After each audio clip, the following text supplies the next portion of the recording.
Good morning, TikTok. Excuse me, y'all. Good morning, YouTube. Y'all, it's cold in here. That's why I got on my long sleeves again. It is 50 degrees here in Tennessee. 50 degrees, y'all. It's just crazy. It was 90 last week. But this is one of those little winters we got through. But y'all, I want to talk about this morning, I'm not getting up and getting out of my garden today. I ain't going out the house, so I just left my scarf on. But I want to talk about, like I always say, from an angry black woman out of Tennessee, because the media, mainstream media, has made it so taboo for black women to have emotions. No more. That's why I said in one of my previous videos, from the time Trump got in, we're all going to be our individual selves, not who the mainstream media is saying that we should be. I posted a still earlier this morning with Elon Musk. I think it's called Chat AI, and people was asking it questions, and it said it was invented in 2023 to make MAGA feel good. In other words, y'all could go and look at it because I posted the still so y'all could find it. But it was invented to make MAGA feel good in 2023. But as it gets smarter, it's having to be truthful. And this is over on Elon Musk X. So I'm sure he's going to shut it down. But since 2023, they were already prepping for Trump. And they were making MAGA more and more angry by making it appear that they were losing something. These people, what's her name? Faulkner, the black lady with the long neck, Harris Faulkner on Fox, was talking about how Trump was at this prayer dinner, and he is a man of faith. A lot of people are people of faith. What about it?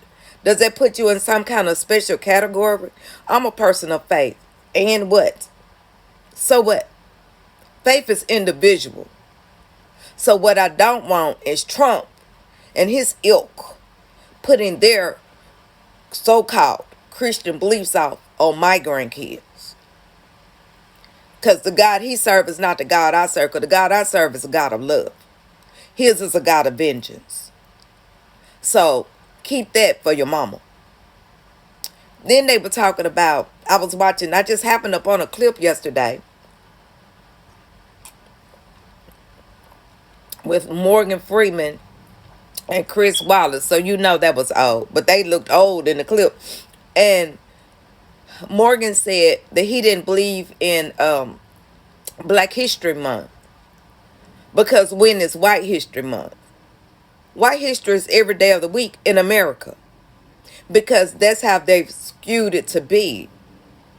So what's wrong with black people wanting to see what they have accomplished and what they have done?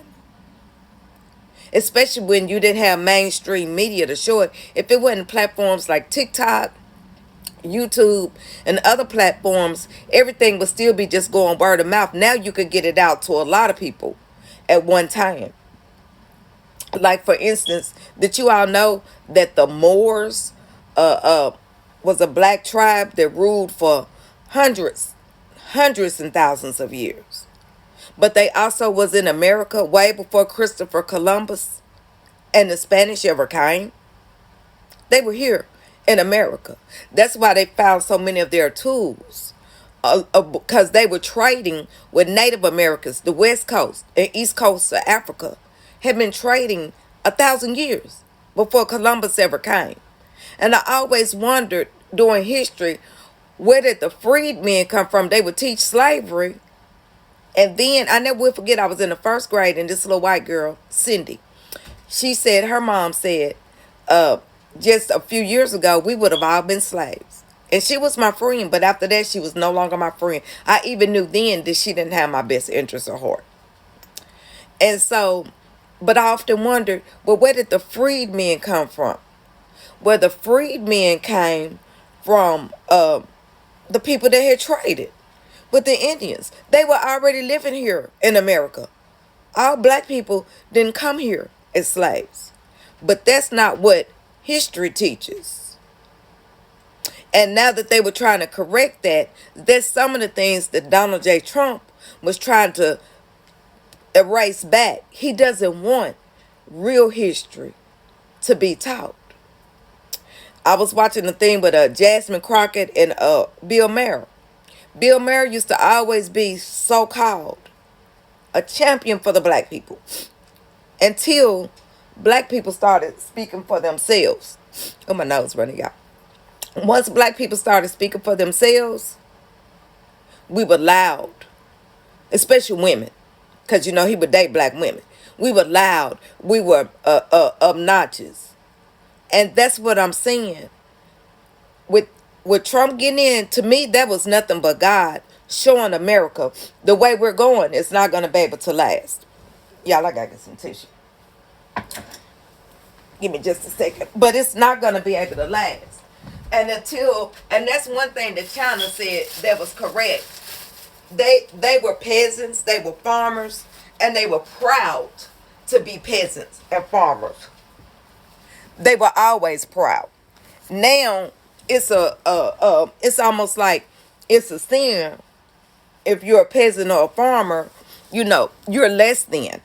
And China, thank God, you know, and I know they don't do everything right now. Don't get me wrong. I ain't champion China. But they were able to help bring all boats up. Whereas in America, they want to keep the rich and the poor.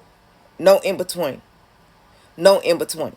But then they don't even want the poor to be able to make it because they want us to be dependent upon them. And that's why it's important to know everybody's history. America was set up in the beginning now. It was set up always for the haves versus the have-nots.